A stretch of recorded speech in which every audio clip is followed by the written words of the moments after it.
Bayangkan, sebuah desa yang subur, dengan hamparan sawah hijau dan masyarakat yang giat bertani.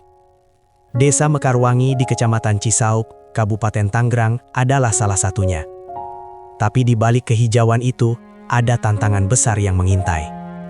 Ketika harga sayuran anjlok, ketika cuaca tidak menentu, atau bahkan ketika panen raya justru menjatuhkan harga, apa yang bisa dilakukan masyarakat untuk bertahan? Jawabannya mungkin ada di sini, di balik percikan api dan kilatan cahaya yang menyilaukan. Inilah kisah tentang bagaimana keterampilan pengelasan bisa mengubah nasib sebuah desa. Desa Mekarwangi terletak di Kecamatan Cisauk, Kabupaten Tangerang, Provinsi Banten. Dengan luas wilayah 4,15 km persegi, desa ini dihuni oleh 7.603 jiwa yang tersebar di 6 dusun. Sebagian besar warganya adalah petani. Mereka membudidayakan kangkung, bayam, sawi, dan berbagai sayuran lainnya. Bahkan desa Mekarwangi dikenal sebagai sentra sayur di wilayah Cisauk. Selain sayuran, sebagian petani juga menanam tanaman biofarmaka seperti jahe dan laos. Tapi disinilah masalahnya.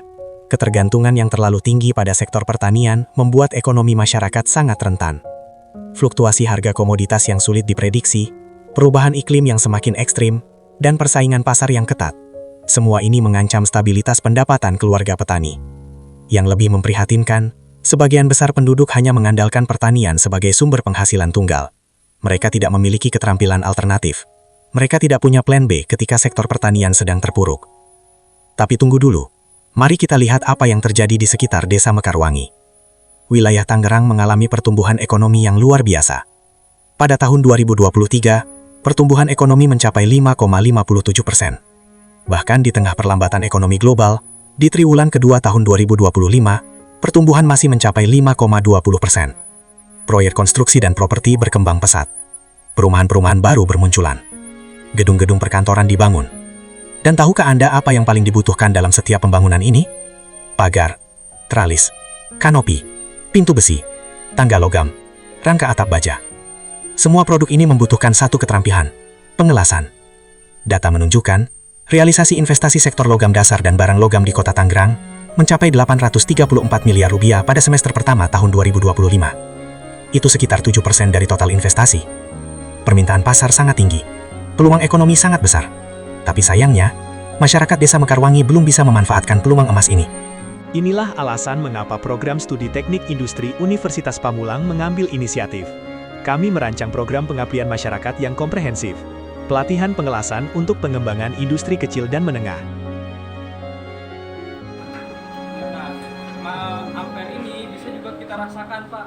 Kayaknya kurang atau kegedean gitu. Nah, bisa dari pertama suaranya. Suaranya kalau ampernya pas gitu, kedengarannya gurih gitu, Pak. Tapi Program ini bukan sekedar pelatihan biasa. Ini adalah transformasi. Transformasi dari petani menjadi wirausaha. Dari ketergantungan menuju kemandirian. Kami memilih teknik pengelasan SMAW, atau Shielded Metal Arc Welding. Alasannya, teknik ini paling umum digunakan, mudah dipelajari, peralatannya terjangkau, dan aplikasinya sangat luas. Dengan keterampilan ini, peserta bisa membuat pagar rumah dengan desain artistik, teralis jendela yang kuat dan estetis, kanopi dan carport dari baja ringan, pintu dan jendela besi, tangga dan railing logam, bahkan furnitur dan rak berbahan logam. Tapi kami tidak berhenti pada keterampilan teknis saja. Program ini juga mencakup pembinaan kewirausahaan. Peserta akan belajar cara menganalisis pasar, menghitung biaya produksi, menentukan harga jual yang kompetitif, mengelola keuangan usaha, hingga strategi pemasaran digital. Yang terpenting, kami membangun jejaring kemitraan yang solid. Kami menjalin kolaborasi dengan industri logam, pemasuk bahan bangunan, developer properti, dan kontraktor konstruksi. Tujuannya tunggal, memastikan para lulusan kami memiliki akses dan jalur pasar yang terjamin. Lantas bagaimana implementasi program ini di lapangan? Mari kita simak tahapan lengkapnya. Pertama, tahap rekrutmen dan seleksi.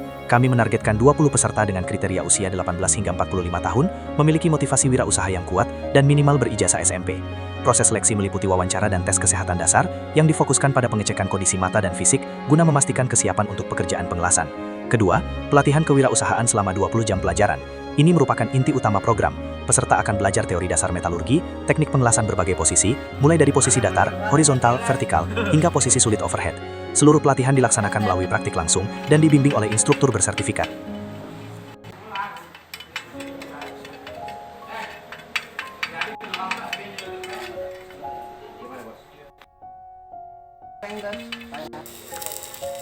Keempat, program magang selama 2 hingga 4 minggu. Program ini diselenggarakan di bengkel las atau workshop milik mitra kami. Pada tahap ini, peserta memperoleh pengalaman kerja nyata, memahami alur produksi standar industri, dan kesempatan membangun koneksi bisnis. Kelima, pendampingan usaha total 12 bulan. 3 bulan pertama, pendampingan dilaksanakan secara intensif setiap minggu untuk memantapkan kesiapan usaha. Bulan keempat hingga keenam, pendampingan dilaksanakan 2 minggu sekali untuk stabilisasi bisnis. Dan bulan ke-7 hingga ke-12, pendampingan bulanan difokuskan pada pengembangan dan ekspansi pasar. Sebagai keunikan, peserta akan dikelompokkan menjadi 4 unit usaha, di mana masing-masing beranggotakan 5 orang. Format ini memungkinkan mereka untuk berbagi pakai peralatan, pembelian bahan baku secara kolektif demi efisiensi biaya, dan melakukan pemasaran produk secara terpadu. Apa target yang ingin dicapai? 20 peserta terlatih yang memiliki kompetensi dasar pengelasan. 5 wirausaha mandiri yang terbentuk dalam tahun pertama. 1 paket modul pelatihan pengelasan berbasis kebutuhan lokal. Dan yang terpenting, terwujudnya jejaring kemitraan yang solid dengan pihak industri. Rencana pengembangan akan dilaksanakan secara bertahap. Tahun pertama, fokus pada 5 wirausaha dengan produk dasar. Tahun kedua, berkembang menjadi 10 wirausaha, didukung pembentukan koperasi. Tahun ketiga, 15 wirausaha dengan showroom bersama. Dan tahun keempat hingga kelima, target 20 wirausaha, didukung pembangunan training center mandiri di tingkat desa. Apa dampaknya?